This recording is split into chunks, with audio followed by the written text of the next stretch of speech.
우리 한번 같이 하겠습니다. 나는 애통하는 자, 나는 애통하는 자.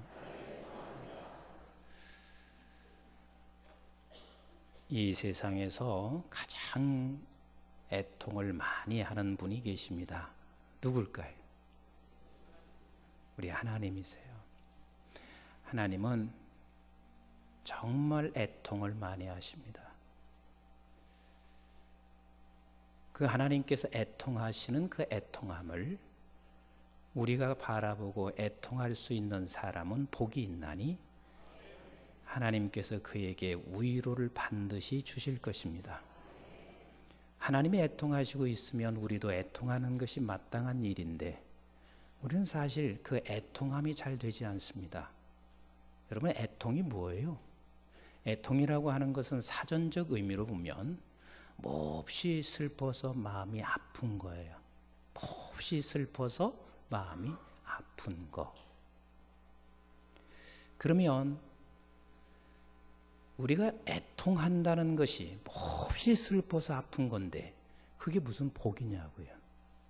그게 무슨 위로냐고요. 근데 성경은 분명히 말씀하시고 있습니다. 애통하는 자가 복이 있다. 그리고 그에게 하나님이 위로함이 있다. 그럼 도대체 하나님이 말씀하시고 있는 애통이 이게 뭘까? 여기서 애통이라고 하는 것은 거리로 인하여, 너와 나와의 거리로 인하여 자연적으로 나타나는 현상이 애통이에요. 그러면 그 거리가 뭐냐면, 무슨 거리냐면, 예를 들어서 이렇습니다. 부모가 생각할 때 자녀가 이만큼까지는 가야 돼요. 근데 거기까지 못 가. 그러면 부모가 뭐 하지요? 부모가 뭐 하지요? 애통합니다. 왜? 이만큼까지 가줘야 할 아이가 내와 지금 생각하는 것과 거리가 너무 멀어.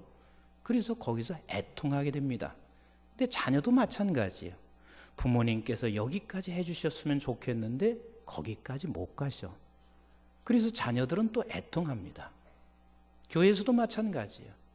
목사가 애통할 때가 있습니다. 성도들이 적어도 여기까지는 따라줬으면 좋겠는데 거기까지 못 가. 그러면 목사는 애통해요. 근데 또 성도들도 목사를 보면서 애통할 수 있어요. 목사님이 여기까지 해주셨으면 좋겠는데 거기까지 못 가. 내 생각과 거리가 너무 멀어지면 거기서 애통함이 있습니다. 또 민족도 마찬가지 아니겠어요? 이제 국회의원 선거가 앞두고 있고, 그런데 우리 백성들은 지금 애통하고 있는 거 아마도 후보자들은 잘 모르실 거예요. 얼마나 애통하는지 몰라요. 왜냐하면 적어도 국회의원이면 여기까지는 가주어야 하는데 거리가 너무 멀어. 그래서 애통하고 있습니다. 물론 또 지도자들은 이렇게 생각할 수 있어요. 백성들이 여기까지 와줬으면 좋겠는데 여기까지 와주지를 못해요. 거리가 너무 멀어요. 그래서 지도자들은 또 애통할 수가 있습니다. 애통이라고 하는 것은 세상 사람들도 애통을 하고 하나님의 백성들도 애통하는데, 세상 사람들이나 하나님의 백성들이나 무엇 때문에 애통하냐면 거리 때문에 그렇습니다. 너무 멀리 떨어져 있는 이 거리감으로 인하여 내게 찾아오는 애통이 누구에게든지 있습니다. 그런데 이 본문에서의 애통은 어떤 거리로 인하여 우는 애통인가? 이것은 하나님과 나 사이의 거리가 멀어져 있기 때문에, 그래서 애통하는 애통을 지금 설명하시고 계신 거예요. 하나님과 나 사이에 너무 멀어져 있는 그 거리 때문에 울고 있습니다. 얼마나 멀리 떨어져 있는 것조차도 전혀 모르고 있습니다. 그럼 모르고 있으면 어떻게 돼요? 안 울지요. 얼마나 멀리 떨어져 있는 거 모르는데 왜 울어요? 그러니까 애통함이 없는 것이 그게 불행인 거예요. 애통함이 없는 것이 그게 위로함이 있을 수가 없어요. 내가 하나님과 얼마나 멀리 떨어져 있는지 그걸 몰라요. 세상 사람들은 그것을 알 리가 없으며, 그러나 우리 하나님의 백성들은 하나님께서 그냥 놔두지 아니하시고 얼마나 내가 나와 거리가 멀리 떨어져 있는 것을 여러 가지 통로를 통해서 그걸 알게 하심으로 말미암아 우리가 애통하게 하시고 애통하는 자에게 복이 있으시고 그리고 복이 있는 자에게 하나님의 위로함이 반드시 있습니다.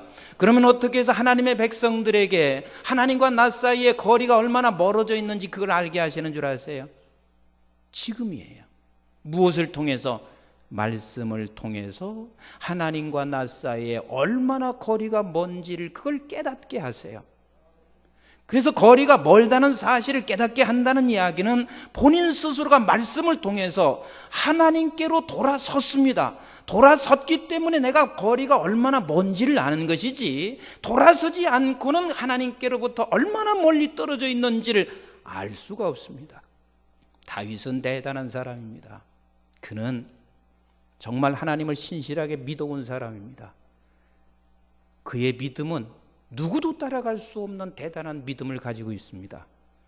골리앗 앞에서 모든 장수들이 벌벌 떨고 있을 때 다윗은 믿음으로 골리앗 앞에 섰습니다. 그 정도로 믿음이 있었던 사람입니다. 그리고 철저하게 하나님의 율법을 지키고 제사를 드리고 예배를 드려왔습니다. 그런데도 불구하고 다윗이 얼마나 하나님께 멀리 떨어져 있는지 이 사실을 모르고 있었을 때 나단 선지자가 다윗에게 나타났습니다. 다윗은 밧세바를 취하고 있었던 그 사실조차도 내가 죄로 인하여 그렇게 했다는 사실을 모르고 있었습니다. 아니, 당연히 모를 수밖에 없습니다. 왜? 그들의 문화입니다. 왕이 됐으면 내가 맨 여자를 데리고 있던 그게 죄가 될 수가 없습니다. 모든 나라의 백성들의 왕들은 다 그렇게 살아왔습니다. 내가 왕으로서 한 여자를 취하고 그렇게 했다고 해서 뭐 큰 죄라고 여기지 않았습니다. 그런데 나단 선지자가 그에게 찾아왔습니다. 나단 선지자는 다윗에게 이렇게 말합니다. 왕이요, 한 부자가 있었습니다. 그리고 한 동네에 또 한 가난한 사람이 있었습니다. 이 부자는 양과 소가 굉장히 많이 있었습니다. 그러나 이 가난한 사람에게는 암양 새끼 한 마리밖에 없었습니다. 어쩌면 이 암양 새끼는 그 집의 딸과 같이 너무 소중하게 그를 키워왔습니다. 그런데 이 부자 집에 어떤 손님이 찾아왔습니다. 그래서 손님에게 대접을 해야 하는데 그 양과 소가 숱하게 많이 있음에도 불구하고 가난한 집 암양 새끼 그것을 취해다가 잡아서 손님을 대접했습니다. 이 사람 어떤 사람입니까?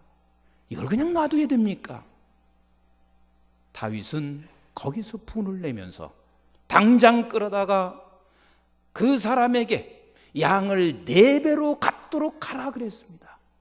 이때 다윗에게 나단 선지자는 말합니다. 바로 그분이 당신입니다. 그분이 바로 당신입니다. 하나님의 말씀은 언제나 나에게 들려주시는 말씀이고, 그리고 오늘 누구에게 하는 말씀이 아니라 그 말씀이 곧 내 말씀이라고 이 말씀을 하는 그 순간 다윗은 이렇게 말을 하고 있습니다. 사무엘하 12장 13절 같이 봅니다. 시작. 다윗이 나단에게 이르되 내가 여호와께 죄를 범하였노라 하매 나단이 다윗에게 말하되 여호와께서 당신의 죄를 사하셨나니 당신이 죽지 아니하려니. 와, 그랬습니다.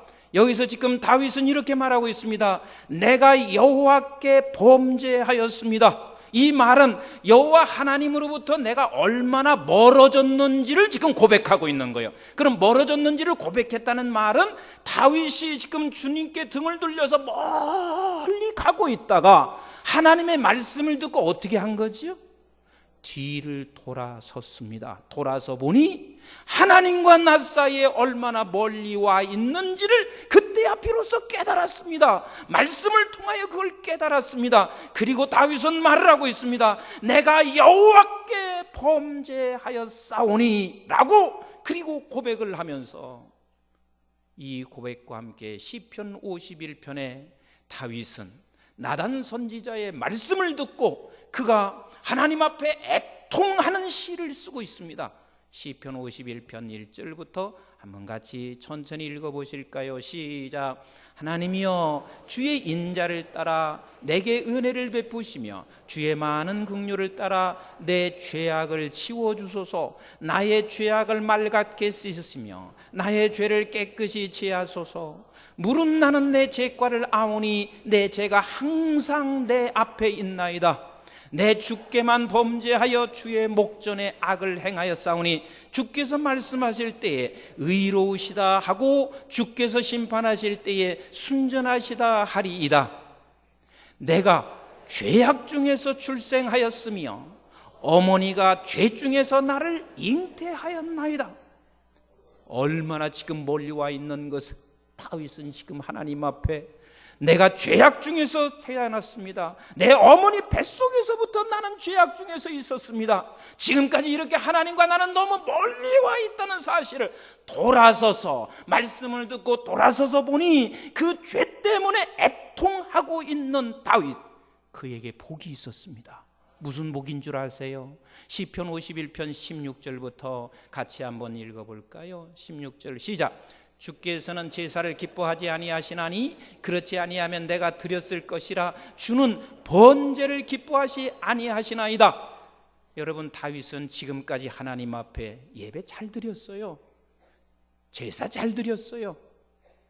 하나님 앞에 내가 믿음으로 살아왔어요. 믿음의 용기를 갖고 살아왔어요. 그래서 다윗은 어쩌면 당신은 하나님 앞에 멀리 있다고 생각하지 않았는지도 모르겠어요. 오늘날 우리 한국교회가 그렇지 않은지 모르겠어요. 내가 주의를 빠졌나요? 내가 하나님 앞에 헌금을 안 했나요? 내가 하나님 앞에서 내가 기도를 안 했나요? 내가 무슨 범죄가 있었을까? 그래서 나는 하나님 앞에 선줄로 착각하고 살아갈 수 있을지 모르겠습니다. 그러나 우리 신앙인들이 반드시 알아야 할 것은, 애통함이 없는 사람은 반드시 지금 내가 멀리 있다는 사실을 우리는 알아야 합니다. 하나님께로 돌아선 사람은 반드시 애통함이 있게 되어 있습니다. 그래서 다윗은 이런 것을 행했지만 내가 아버지를 기쁘게 하지 못했다는 사실을 그는 깨달았습니다. 그리고 나서 이렇게 고백하고 있습니다. 17절 시작. 하나님께서 구하시는 제사는 상한 심령이라.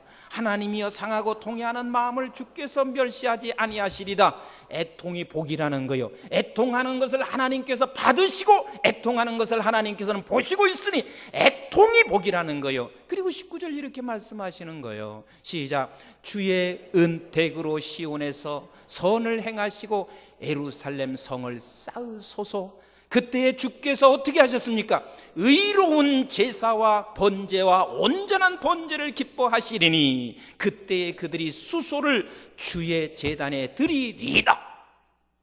애통함이 진정한 제사예요.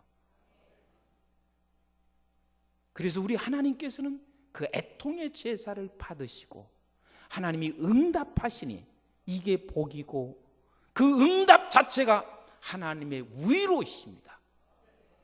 우리는 이렇게 하나님과 거리가 멀어져 있는 내 자신이 얼마나 거리가 멀어져 있는지 모를 때 하나님은 말씀을 통해서 우리에게 하나님께서 거리가 멀어져 있는 나를 발견하고 애통하게 하십니다. 그래서 우리에게 말씀을 주셨습니다. 애통하는 가운데 우리에게 말씀을 주셨고, 그래서 우리는 애통하며 조금씩 순종의 자리로 갑니다. 예를 들어서 야, 사랑해라, 용서해라, 오래 참으라, 하나님이 말씀하셨어요. 그래서 내가 이제 용서해 보려고 합니다. 사랑해 보려고 합니다. 오래 참아 보려고 합니다. 그런데 잘 안 돼요.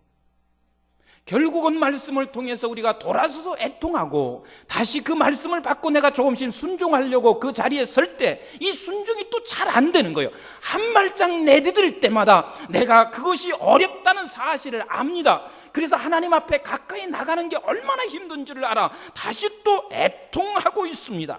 다시 또 애통합니다. 우리 한번 로마서 7장 24절 25절을 보세요. 시작. 오호라, 나는 곤고한 사람이로다. 이 사망의 몸에서 누가 나를 건져내랴. 이것은 지금 바울이 이렇게 고백하고 있는 것은 하나님께로 돌아섰어요. 말씀 따라 돌아섰어요. 그래서 말씀하시는 율법을 내가 지키려고 노력을 했어요. 그런데 노력을 하면 할수록 나는 곤고한 사람이 안 되는 거예요. 그래서 25절 이렇게 말하고 있습니다. 시작. 우리 주 예수 그리스도로 말미암아 하나님께 감사하리로다. 그런즉 내 자신의 마음으로는 하나님의 법을, 육신으로는 죄의 법을 섬기노라. 내 마음에서는 하나님께서 말씀하신 것을 한 발짝 내디딜 때마다, 그러나 내가 육신의 법이 나를 가로막고 있습니다. 하나님의 법은 나를 끌고 가려고 하지만 안 되고 있습니다. 그래서 또 애통하는 거예요. 오라 곤고한 자라고 애통하는 거예요. 그때 애통하는 바울에게 하나님 앞에 여호와께 감사한다라고 하는 이 말은, 애통하는 자에게 하나님께서 반드시 이런 감사할 수 있는 위로가 찾아온다는 말이에요. 데레사 수녀는 정말 어려운 사람들과 평생을 살아왔습니다. 일평생 그는 그 젊은 나이에 죽을 때까지 어려운 이들과 살아왔습니다. 모든 세상 사람들이 다 그를 존경했습니다. 그래서 사람들은 데레사 수녀에 대하여 수많은 사람들이 그 뒤를 따라가고자 애를 썼습니다. 그런데 데레사 수녀가 어느 날 죽고 난 후에 그의 일기장을 보니 데레사 수녀는 이렇게 일기장에 써 있었습니다. 나는 신의 실체를 확인하지 못했어. 나는 매일마다 고독을 견딜 수가 없어서, 그래서 나는 이 고독을 벗어나고자 하나님의 말씀을 묵상했고 기도했지만 여전히 나는 고독했습니다. 그리고 그는 베리 주교에게 편지를 쓰면서 이렇게 말했습니다. 모든 것이 죽음처럼 내게는 지금 어두움으로 덮여져 있습니다. 때로는 신의 존재까지도 내가 의심스러울 때가 있습니다. 이것을 바라보면서 사람들이 이렇게 말을 했습니다. 데레사 수녀는 신을 믿지 않고 하나님을 믿지 않았던 사람이라고 그렇게 말을 합니다. 나는 그렇게 생각하지 않습니다. 이분의 애통함입니다. 내가 가난한 자들과 싸우며 살면서 그들에게 사랑한다고 그렇게 애를 쓰지만 여전히 사랑할 수 없는 내 자신을 발견한 것입니다. 이럴 때 우리 하나님께서 나를 좀 도와주시기를 원하고 있지만 여전히 나는 그렇게 할 수 없는 내 자신을 발견하는 것인 겁니다. 그리고 그에게 고독함이라는 건 이루 말할 수 없이 찾아옵니다. 이 고독함이 나에게 어두움으로 짙은 것처럼, 그런데 이것을 벗어나려고 애를 써보지만 벗어날 길도 없습니다. 이 사람은 하나님께로 돌아서서 말씀을 따라 순종하다 보니 도리어 그는 애통함이 됐습니다. 애통함이 됐습니다.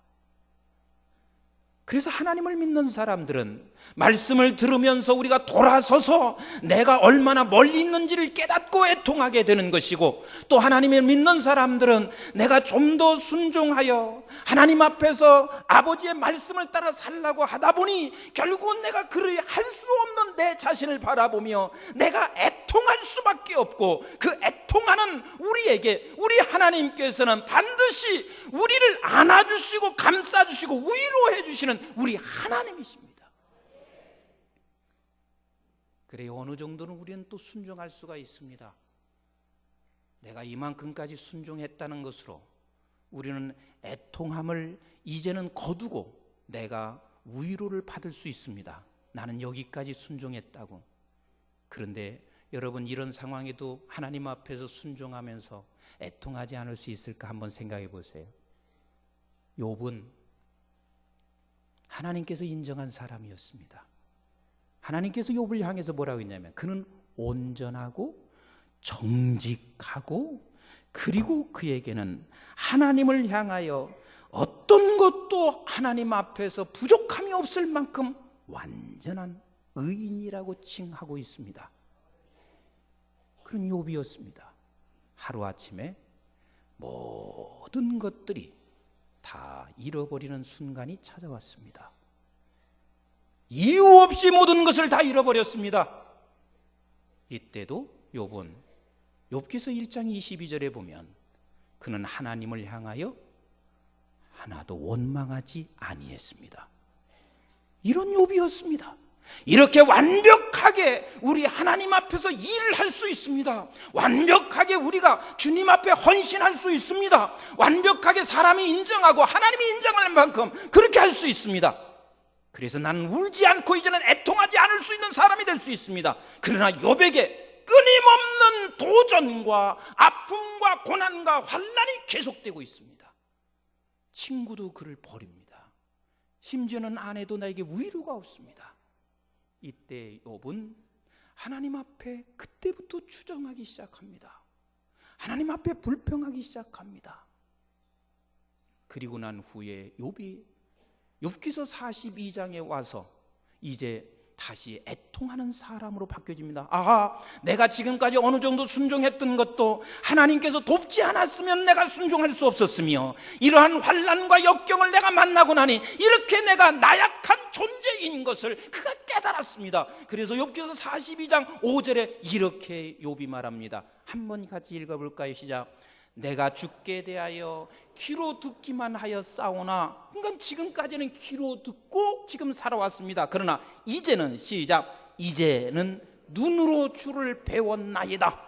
이 어려운 환경 속에서 이제는 주님을 눈으로 배웠습니다. 그러면서 6절 이렇게 말합니다. 시작. 그러므로 내가 스스로 거둬들이고 티끌과 재 가운데서 회개하나이다. 여기서 애통은 회개인 거예요. 하나님이여, 나는 지금 순종할 수 있었고 의인이라 불렀었고 온전하고 정직하다고 내가 할 수 있었던 것조차도, 아버지 하나님 앞에 내가 원망하지 않을 수 있는 것조차도 그것도 하나님의 은혜였을 뿐이지, 내가 이런 더 아픔과 그리고 수많은 친구들과 그리고 모든 사람이 내 곁을 떠나는 순간 나는 하나님을 불평하는 내 자신을 바라보았습니다. 그래서 이제는 내가 여기서 털고 일어나 회개합니다. 애통하는 자리로 가고 있습니다. 애통하는 자리로. 신앙은 애통의 삶이에요. 애통이 사라지면 그때는 여러분들이 지금 불행해지고 있다는 사실을 놓치지 말아야 돼요. 신앙은 애통하는 자리요. 그래서 이 자리에서 이 하나님의 애통을 보는 순간까지 우리는 가야 합니다. 그래서 계속해서 조금씩 하나님 앞으로 다가갔더니 우리 하나님의 애통을 쳐다본 분이 있었습니다. 그분이 누구냐면 에레미야 선지자는 하나님의 애통을 쳐다보았습니다. 민족을 향하여 우시는 아버지를 보았습니다. 그리고 에레미야 선지자는 하나님의 눈물을 쳐다보며 내가 지금 애통하고 있습니다. 우리 한번 에레미야서 8장 18절부터 한번 같이 보겠습니다. 시작. 슬프다 나의 근심이여, 어떻게 위로를 받을 수 있을까? 내 마음이 병들었도다. 딸내 백성이 심히 먼 땅에서 부르짖는 소리로다. 여호와께서 시온에 계시지 아니한가? 그의 왕 그 가운데 계시지 아니한가? 그들이 어찌하여 그 조악한 신상과 이방의 헛된 것들로 나를 경노하게 하였는고 하시니, 지금 하나님께로 얼마나 멀리 갔냐면 지금 하나님의 반대편에 있는 우상을 섬기고 있는 저 백성들의 눈물, 경노하시면서 우는 눈물, 피나는 눈물을 쳐다보고 있어요. 계속 한번 볼까요? 우리 20절 시작. 추수할 때가 지나고 여름이 다하였으나 우리는 구원을 얻지 못한다 하는도다. 딸내 백성이 상하였으므로 나도 상하며 슬퍼하며 놀라움에 잡혔도다. 길리앗에는 유향이 있지 아니한가? 그곳에는 의사가 있지 아니한가? 딸 내 백성이 치료를 받지 못하면 어찌 되면교? 딸들이 지금 돌아가고 있습니다. 아버지가 딸을 키우신 분들은 다 이 심정 충분히 이해할 수 있습니다. 내 딸이 지금 어디론가 아버지 눈에서 멀어지고 있습니다. 그 아버지 얼마나 피눈물 나겠어요. 지금 아버지의 그 눈물을 지금 쳐다보고 있는 거예요. 조금 더 읽어볼까요? 시작. 어찌하면 내 머리는 물이 되고 내 눈은 눈물 근원이 될고 죽임을 당한 딸 내 백성을 위하여 주야로 울리로다. 하나님께서 주야로 우는 눈물을 보시며 내가 주야로 눈물을 흘리고 있습니다. 애통하지 않는 것은 그게 불행입니다. 하나님께 너무 멀리 가 있어서 그렇습니다. 너무 멀리 가 있어서. 오늘 보아서 찬양을 하는데 제 가슴에서 얼마나 울었는지 몰라요. 제가 우리 금요일 날도 내주의 보혈 찬송을 많이 하잖아요. 그 찬송을 하는 이유 중에 하나가 정말 주님께 가까이 가고 싶은 거예요. 근데 이 세상에 살면 날마다 멀리 가, 늘 멀리 가. 그때마다 하나님은 말씀을 통해서 우리를 부르셔요. 부르셔서 조금 내가 순종을 해보려고 하면 순종은 또 안 돼. 그래서 안 되는 내 자신을 보고 또 애통하는 거예요. 애통하는 거예요. 그래서 내가 조금 순종을 했더니 나는 이만하면 된 줄로 생각하고 있어요. 근데 조금 어려움을 당하고 보니 내가 얼마나 무능하고 연약한 나 자신인 것을 발견하고 또 우는 거예요. 가까이 가보니 우리 아버지 하나님의 피눈물 나는 그 눈물을 쳐다봅니다. 이 백성을 보니 하나님이 지금 울고 계십니다. 교회를 쳐다보니 교회를 향하여 하나님이 울고 계십니다. 사랑하는 형제를 바라고 사랑하는 자매를 쳐다보며 우리 하나님이 지금 울고 계시는 그 눈물을 바라보며 내가 또 눈물을 안 흘릴 수가 없습니다. 그래서 믿음의 사람은 애통하는 자가 돼야 되고 아무나 또 애통하는 자가 되는 것이 아니라 하나님의 생명이 들어있는 사람만이 그 생명이 자라고 하나님께서 돌아설 때만이 눈물을 흘릴 수 있기 때문에 우리는 애통하는 자로 살아가야 되고 애통하는 자로 살면 우리 하나님께서 우리에게 복을 주시고 하나님의 품에 안기는 위로가 반드시 있게 되는 거예요. 우리 한번 시편 126편 5절 6절을 한번 같이 보실까요? 우리 같이 봅니다. 시작. 눈물을 흘리며 씨를 뿌리는 자는 기쁨으로 거두리로다. 자, 무엇을 흘리며 씨를 뿌리는 자? 눈물을 흘리며 씨를 뿌리는 자. 이게 무슨 소리인 줄 아세요? 네가 애통하는 것은 어쩌면 너가 지금 안 되고 있고 멀어져 있는 내 자신을 보며 네가 눈물을 흘려 애통해. 절망 가운데 너는 애통하는 씨를 뿌리면 같이 합시다. 절망 중에 애통하는 씨를 뿌리면 그래서 내가 하나님과 거리가 멀어져 있는 나 자신의 그 자신의 절망을 바라보며 내가 애통하는 눈물의 씨를 뿌리면 애통의 씨를 뿌리면 하나님이 어떻게 하신다고요? 반드시 기쁨으로 단을 거둡니다. 기쁨으로 단을 거둡니다. 왜? 아버지의 품에 안기게 되어 있기 때문에 그렇습니다.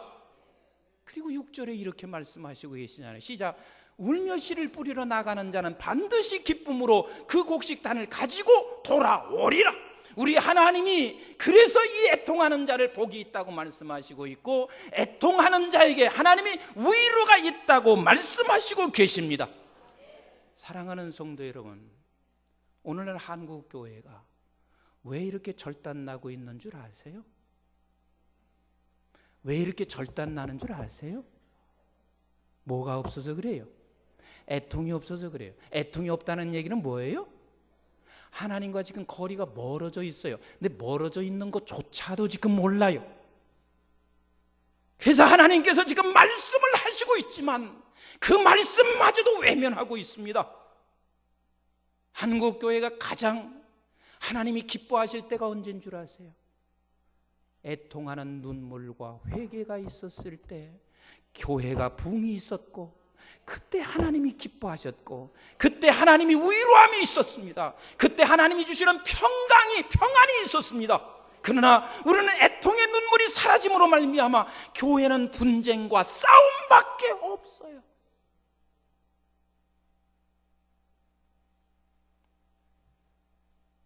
우리 한번 같이 하겠습니다. 주여 애통하게 하옵소서.